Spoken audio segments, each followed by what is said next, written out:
Hello, this is Soundout here, back on another Kamen Rider Gaim review. Today we'll be taking a look at the Kamen Rider Gaim Arms Chain Series 07 Kamen Rider Gridon Dongri Arms and Dandeliner set. If you'd like to watch this review with a little bit extra flair, check the first link below to go to hirotaku.com to watch the enhanced review. If not, stay tuned as we're about to take a look at the latest arms change and vehicle set.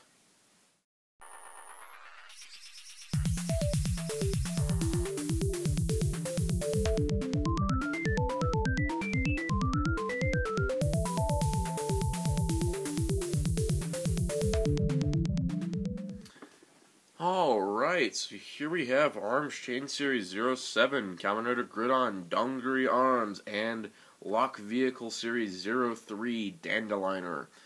Before we take a look at the actual figure and vehicle, we're going to take a quick look at the packaging.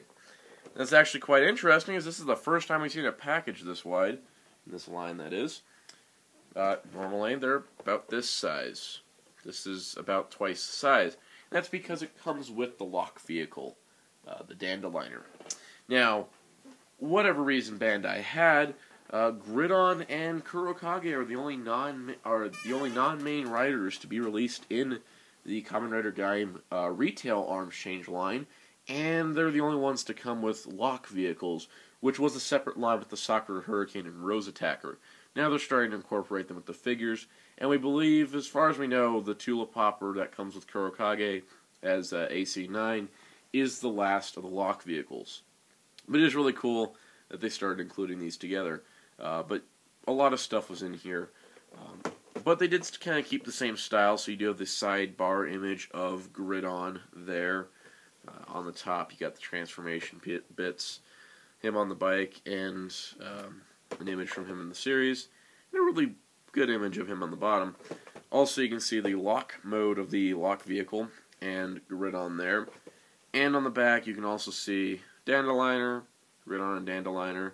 Not many pictures of Gridon by himself, but it does advertise the other two lock vehicles, which I still don't own because they're kind of pricey. And Gaim and Baron, who I've already reviewed, and that Gaim can ride it just like he did in the movie. So, overall, not a bad packaging. Really cool looking.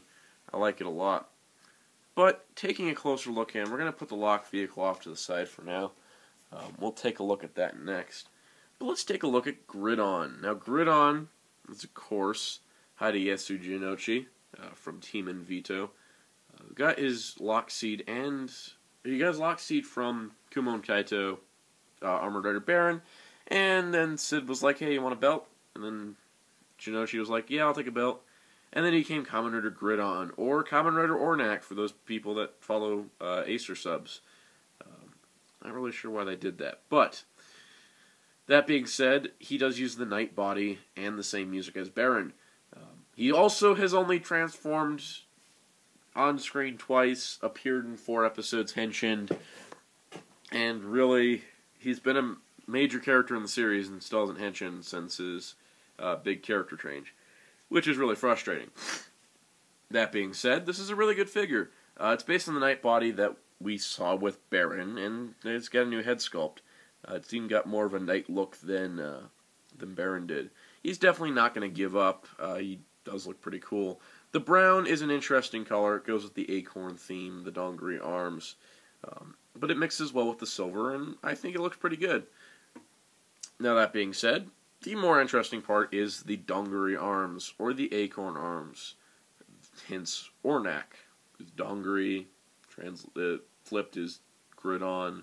Acorn flipped is Ornak. But really nice. Overall, pretty well painted. And you also get his hammer, his little hammer, which is 3 colors, but not too bad.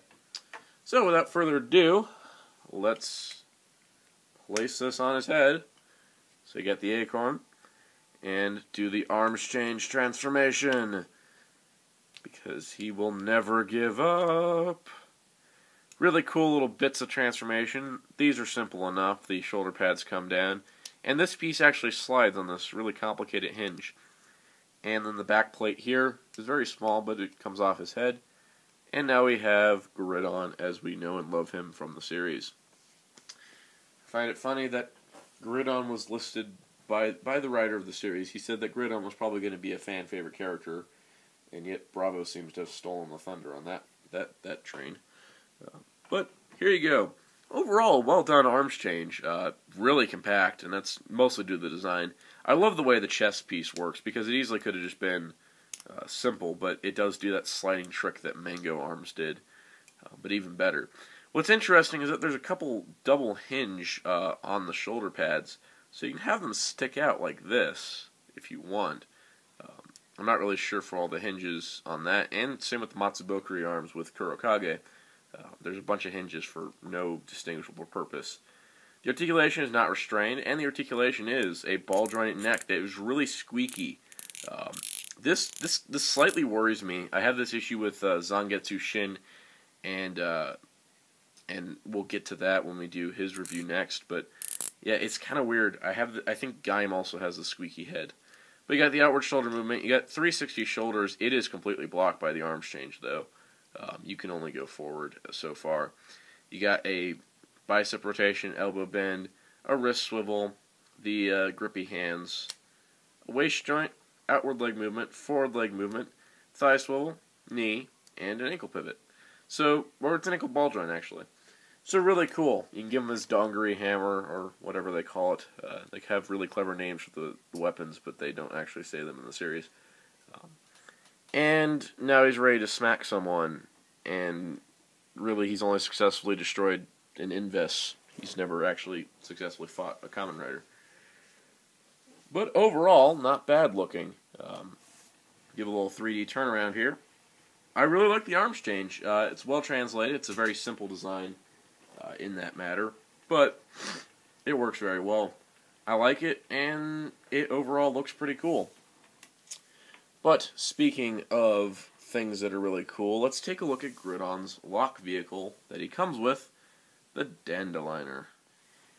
And now for a historic moment in Soundout 12 history. This is my first Lockseed review. I've never reviewed a Lockseed on this channel, and outside of this and the Tula Popper, I'm not sure if I'm going to do any more. I want to get the two bikes, but they never come down in price. I won't. So this is the Dandeliner Lock Vehicle 03. As you can see, LV03. It's got the nice dandelion look. Really cool little ornamental details all throughout. On the back, you can see it has a place that it could be placed on a Sengoku driver, or a Genesis driver for that matter. May not fit on Genesis as well. But it is a lock seat, so you push the button, and it opens up the lock, which is really cool. This is an up push. It's kind of a straight-in push that goes in at an angle, but once you have that, you split it in half here, which is hinged for a Sengoku driver blade. You click it open, clicks here, this piece pops out, this slides out, pops up, and the handles come down, and there you have the Dandeliner. The Dandeliner is a flying vehicle in the series, kind of like a speeder bike from Star Wars. That comparison has been made. And really, it looks really cool. I love all the little details on it. For Gridon being 1,000 yen more at retail, due to the included vehicle, there's a lot of nice stuff here. You can see the gold lines here, the dandelion look on the top. You can see you got a seat, the turbine that I assume makes it fly, and when you hold it this way, it looks kind of like a cannon. But really cool overall. No wheels, so it doesn't do much on its own, and it's supposed to be a flying vehicle. But any arms change rider can, well, ride it, so let me find a figure that has ridden the Dandeliner at one point. So here we have Kamen Rider Ryugen riding the Dandeliner, because that happened in an episode. Ryugen rides a lot of vehicles on the show, yet his little, loincloth piece prevents him from sitting well on them, which is really bothersome. But while I haven't seen it personally, apparently Gaim rode this thing in the movie. And while not perfect, it does work pretty well. I think the biggest issue is that the Dandeliner has no flight capabilities in real life like it does in the series, and posing figures with the armor is a little tricky. But it is possible. Overall, the Dandeliner is a pretty cool little vehicle, and I like having it in my collection. Mostly because it didn't cost me too much more than a normal figure would. So now that we've gotten the Dandeliner out of the way, why don't we do some arm changes? Now this segment's gonna get longer every time I do an arms change review, because there's gonna be more to do in every review that I do. So let's get started with Gridon's arms change montage. Come on, orangey arms. Come on, banana arms. Come on, Budo arms. Come on, melon arms. Come on, mango arms. Come on, kiwi arms. Come on, double arms. Come on, O's arms.